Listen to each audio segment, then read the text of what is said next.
বৈশাখী মেলায় অনেক বছর পর গেলাম। অনেক দিনের স্বপ্ন ছিল বৈশাখী মেলায় যাব। যেহেতু এখন বড় হয়ে গেছি তাই এখন আর বেশি একটা মেলায় যাওয়া হয় না। এবছর মেলায় গিয়েছিলাম আর মেলা থেকে এই মাটির সুন্দর সুন্দর হাঁড়িগুলো কিনে নিয়ে এসেছি। এই হাঁড়িগুলো দেখতে কেমন হয়েছে অবশ্যই বলবেন। আর এরকম সুন্দর সুন্দর হাঁড়ি পেতে হলে অবশ্যই কিন্তু বৈশাখী মেলায় ঘুরে আসতে পারেন।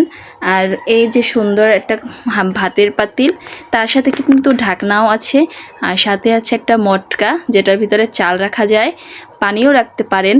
আর ওই পাশে আমি রেখেছি এটা একটা বাটি। আর এটা হচ্ছে ছোট্ট একটা মাটির চুলাটা কিন্তু দেখতে খুবই কিউট লাগে। ছোটবেলায় কিন্তু এরকমের বৈশাখী মেলায় গিয়ে ছোট ছোট মাটির হাঁড়ি কিনে নিয়ে এসে খেলা করতাম। আর এই যে ছোট্ট কড়াইটা কিন্তু দেখতে খুবই চমৎকার। আমি কড়াইটা চুলার উপরে বসিয়ে দিলাম, আর এই কড়াইটা কিন্তু চুলার উপরে সুন্দরভাবে সেট হয়েছে। ছোটবেলা বাবা যদি মেলায় নিয়ে যেতে না চাইতো তখন খুব কান্না করতাম, আর এই মেলায় গিয়ে এরকম শখের জিনিস কিনতে চাইতাম। তখন কিন্তু এত কিছু বুঝতাম না, তাই শুধু বায়না করতাম।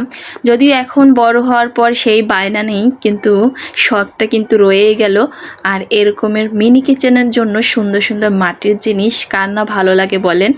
এগুলো আমি আমার মিনি কিচেনের জন্য নিয়েছি। আর এটা হচ্ছে একটা মটকা, আর এটা হচ্ছে মুড়ি ভাজার ঝাঁঝর।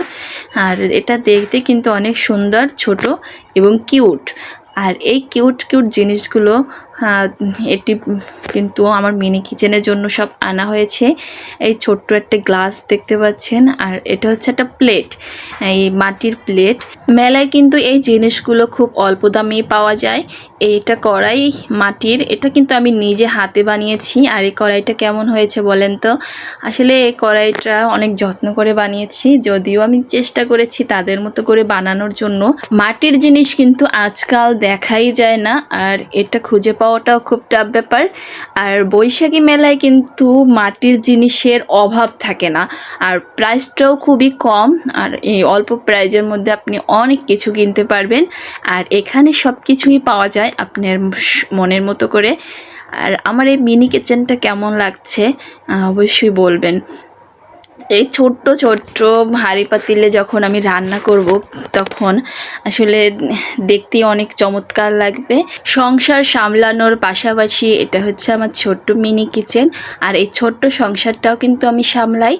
বাচ্চা থাকার পরেও যখন ছোট্ট সংসার সামলানো কিন্তু খুবই কষ্ট, কারণ ছোটদের সামনে এগুলো নিয়ে গেলে ওরা ভেঙে ফেলতে চায়।